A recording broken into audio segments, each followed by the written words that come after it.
So we've done a few U substitution examples. We've hit most of the different types, I think, that I had sort of suggested.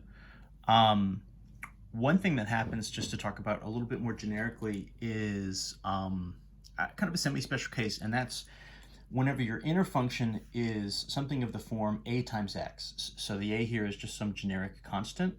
What you're getting is kind of a trivial sort of inner function, and then from there sort of a trivial derivative of that function. So the u and the du dx are essentially just going to be, right, the u is, well, a constant times x, and then the derivative of that is just going to be the constant. So what these end up looking like, let me sort of put an example here, and I'll actually use a form that we haven't. I don't think we did an example of in this type of video yet, which is one of our sort of trig ones. So let's take one of our classic, quote unquote classic, trig derivatives, cosecant squared, and let's just put like 4 times x on the inside, dx, right? So in general, right? So note, right, the integral, if I was just going to do cosecant squared of x dx, that would go backwards, right, to the negative version of cotangent x plus c. So like if all I had was an x here, I could just one step do that, get my antiderivative, and then I'm all set, and I would be done. What makes this a little bit longer is that I have 4 times x on the inside. And so you probably want to say, well, okay, well, can't I just make it like 4 times x, negative cotangent of 4 times x? And the answer is that's part of it, but that's not all of it. So technically, this is still a u substitution, right? So you have anything that's beyond just a single x on the inside, right? So because this is not just x, it's 4 times x, I've got to use a u sub. So let's let u equal what's on the inside here, right? So we said anything that's kind of in parentheses, right? Anything that's inside of a trig function, that's going to be a good sort of first candidate for a u. So let the u equal 4x, then my derivative, right, du dx is just 4, and then cross multiply, solve it for the dx, right? Our kind of form is that's always going to be the du, divide by that derivative. So dx would be du, divide by 4. Okay. So this really doesn't give us tons and tons of stuff, right? I mean, this is kind of like, so this is going to be what? Cosecant squared. I mean, I can put my u in here, right? So that's u. And then the dx really doesn't give me a whole lot. Du, and then it's sort of divide by 4. That's okay, honestly, right? Because the original version of it over here, right? I've got the 4x in here. I don't have anything else outside of this cosecant squared. So as long as I can get that sort of inner thing, do the variable switch there, and then just sort of not have anything else go wrong, for lack of a better sort of way of saying it, then I'm good, right? Over 4, if I rewrote this, this would be sort of 1/4, everything kind of rewritten entirely in terms of u, cosecant squared u du. This is the form I need here, right? Just that it's u instead of x, but I've got everything matching u and du. So that means my antiderivative, I can just call it 1/4, right, times negative cotangent of u plus big C. And so what happens, I'll kind of clean this up a little bit, right? Negative in the 1/4, we'll just call this negative 1/4. This was, of course, cotangent. And then my original u, right, is 4x plus big C.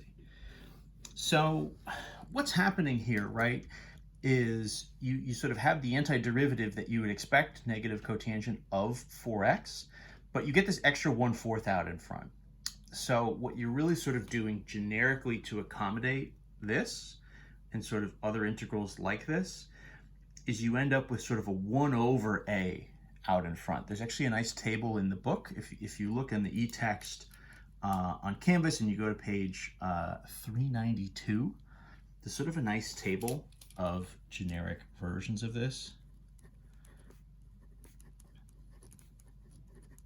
Table on page 392.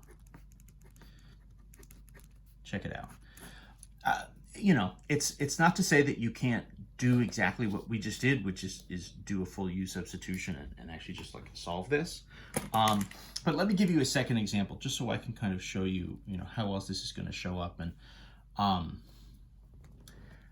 in some sense, I think after you've done a lot of them, and you really start to see the patterns, again, this becomes kind of a trivial substitution. It really is not a big function. It's not adding a whole lot to what we're doing. It does sort of slow down the works though, because you still technically have to do a U sub. So, the book has this table to sort of show you that there are kind of ways to cut corners here. If you kind of know what the pattern is and sort of know what to expect, you can actually save yourself some steps. Let me give you another example. So let's say I've got e to the, 9x dx or something, right? So let's say this is my integral. I technically need to do a U sub, but what I'm going to tell you right off the bat is the answer here that I just sort of know, it obviously has e to the 9x, right, plus c. This is 9 times x up in front, and so what I'm going to get when I do my U subs, I'm just going to get this 1/9 out in front. That's all that's going to happen. I'll go through the steps here, of course, right, to show you what I mean, but what's happening here and the advantage and what I think the book is trying to sort of get you to see and start to sort of catch on to is the pattern here and how you can actually use that to your advantage and kind of speed up the process on some of these. So let's sort of do this officially, right? So let's let u equal, we said a good u is anything up in the power, right? Any kind of exponent on an e. So let's let u equal 9x. That means my derivative du dx is just 9, right? Which then means that dx is the du divided by 9. Again, that's kind of always our step there. That's always the pattern. So this would be the integral, right? E is raised to the u, and then my dx is du divided by 9. Right, so just in the same way that we had happening up here, right, we're kind of getting just this sort of extra fraction. You need this extra fraction to just sort of cancel out what would be the derivative when you did a chain rule, right? But your derivative for 9x is just going to be a 9.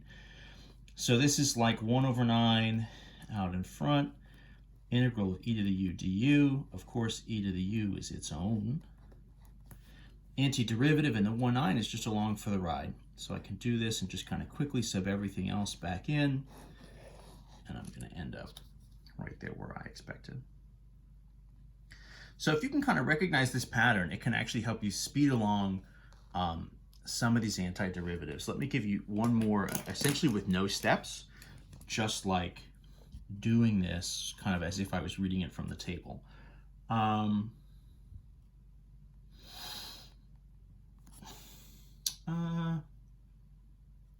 Another trig one, I guess.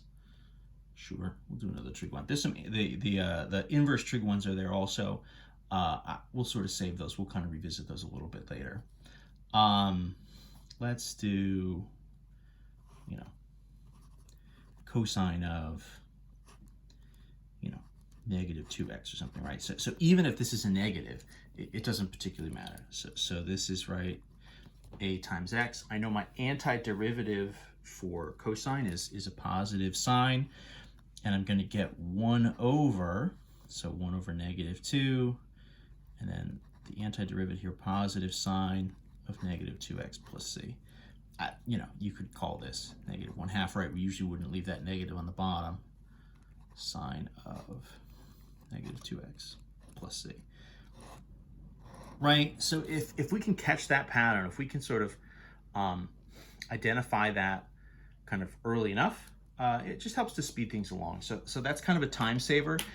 It's not necessary to do this in one step, kind of like I'm doing here. If you recognize it, great, use it. You can always do a U substitution here, and you're going to end up in the same place. You're going to end up with the right answer. So there's no reason not to do that, except, right, if you want to save a couple steps, save a little time. So that's a good move. So when your inner function, right, is some version of a constant times x, that's just like a quick time saver you can do. So there you go.